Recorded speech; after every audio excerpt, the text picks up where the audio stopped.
Yuk kita coba kenalan dengan komponen genetika sebelum kita membahas tentang hereditas atau persilangan. Apa itu genetika? Genetika merupakan materi genetik yang membawa informasi pada setiap sel makhluk hidup yang diturunkan pada keturunannya. Jadi, pada tubuh manusia terdapat sel. Dalam sel terdapat adanya kromosom. Nah, kromosom ini akan berada pada DNA. Nah, DNA akan berada pada gen. Nantinya gen ini akan membawa informasi genetik yang akan diturunkan kepada keturunannya. Nah, untuk mempelajari hereditas atau persilangan, kita harus mengenal komponen yang ada pada genetika terlebih dahulu, yakni ada gen, kromosom, DNA, dan RNA. Nah, di mana keempat komponen ini merupakan komponen yang ada pada genetika yang nantinya akan dapat membawa kita merujuk pada materi hereditas atau persilangan. Gen mempunyai fungsi mengontrol struktur dan fungsi sel atau individu, mewariskan sifat dari generasi ke generasi, serta mengontrol sintesis polipeptida. Sifat gen. Gen mempunyai 3 sifat yang biasa kita temui dalam materi hereditas atau persilangan. Nah, sifat yang pertama ada namanya sifat dominan. Sifat dominan ialah sifat gen yang menunjukkan ekspresi kuat. Sifat dominan biasa dilambangkan dengan huruf kapital. Kemudian yang kedua ada namanya sifat resesif. Sifat resesif ialah sifat gen yang mempunyai ekspresi lemah. Biasa dilambangkan dengan huruf kecil. Kemudian sifat yang ketiga adalah sifat intermediate. Sifat intermediate ini merupakan ekspresi baru yang terbentuk dari sifat dominan dan sifat resesif.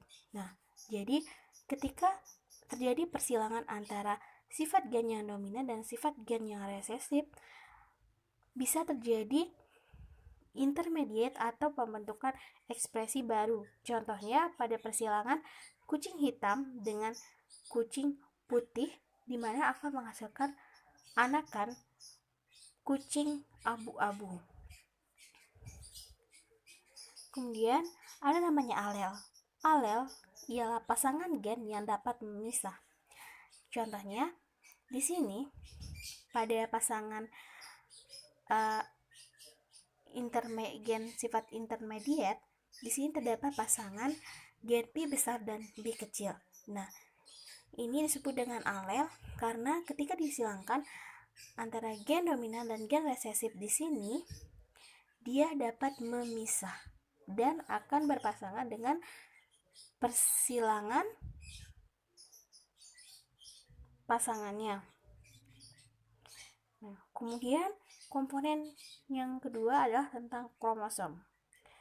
Jadi, kromosom merupakan benang-benang kromatin yang terbentuk ketika pembelahan sel terjadi. Nah, kromosom ini mempunyai bagian ada sentromer, di mana sentromer adalah daerah yang mengerut dari kromosom saat proses mitosis atau meiosis dan merupakan tempat melekatnya benang-benang gelendong. Nah, bagian yang berikutnya ada kromatid. Di sini ada kromatid. Jadi, kromatid itu merupakan hasil pembelahan kromosom yang secara longitudinal, di mana dia itu melekat satu sama lain pada bagian sentromer. Nah, jadi di sini kromatid ini merupakan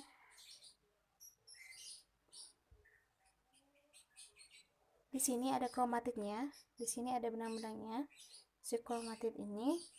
Kemudian Kromosom itu mempunyai dua jenis.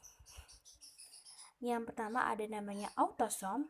Autosom merupakan bentuk fisik sel kelamin yang menentukan bagaimana bentuk fisik dari sel kelamin ketika terjadinya persilangan atau hereditas.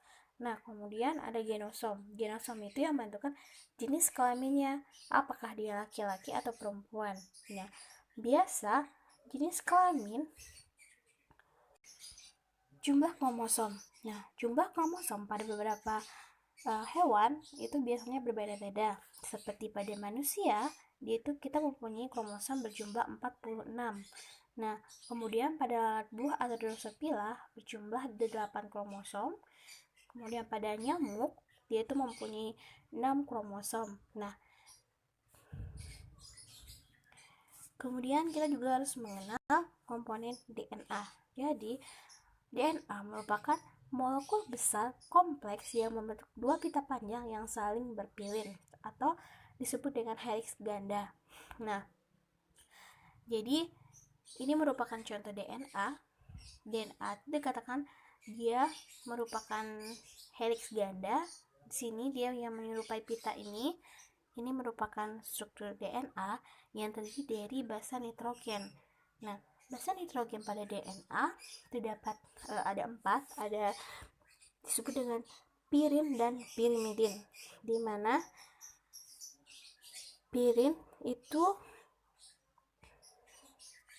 ada adenin dan guanin, dan pirimidinnya itu dari sitosin dan timin. Nah, jadi di sini pada bagian merah ini dia itu merupakan timin, dan bagian biru sitosinin, bagian yang kuning ini ada adenin, dan yang hijau adalah guanin.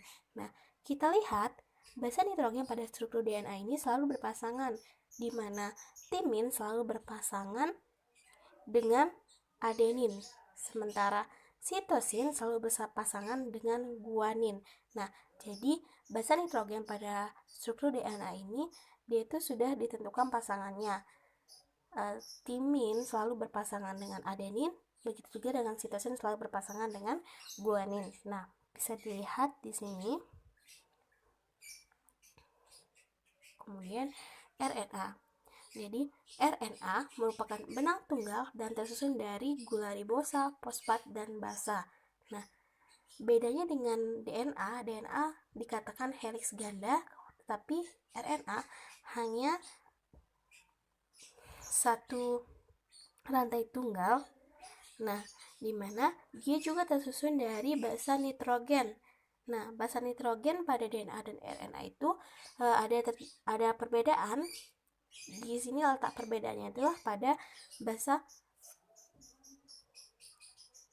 basa pirimidinnya itu, di mana pada RNA timin diganti dengan urasil. Nah, jadi pada RNA ada urasil, ada sitosinin, adenin, dan guanin. Nah, kemudian ada macam-macam RNA. Macam-macam RNA yang pertama ada genetik. RNA genetik ini dia itu yang membawa informasi genetik, tapi dia itu bisa terjadi hanya pada beberapa jenis virus saja.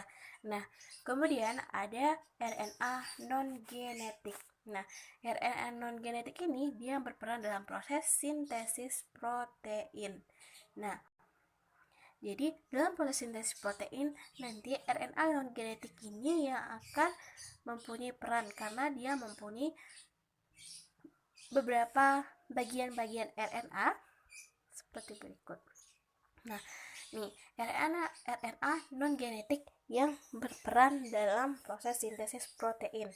Yang pertama ada namanya RNA duta atau biasa disingkat dengan mRNA. Nah, mRNA ini dia itu mempunyai fungsi atau mempunyai peran sebagai pembawa kode genetik atau kodon dari inti sel ke sitoplasma. Nah, kemudian ada tRNA atau RNA transport. Dia itu mempunyai fungsi sebagai penerjemah kodon dari molekul RNA dan pengangkut asam-asam amino dari sitoplasma ke ribosom. Yang terakhir ada rRNA atau RNA ribosom. Nah, RNA ribosom yaitu berfungsi sebagai mesin perakit polipeptida pada sintesis protein. Nah, jadi yang berfungsi dalam proses perakitan polipeptida di sintesis protein ialah ribosom RNA.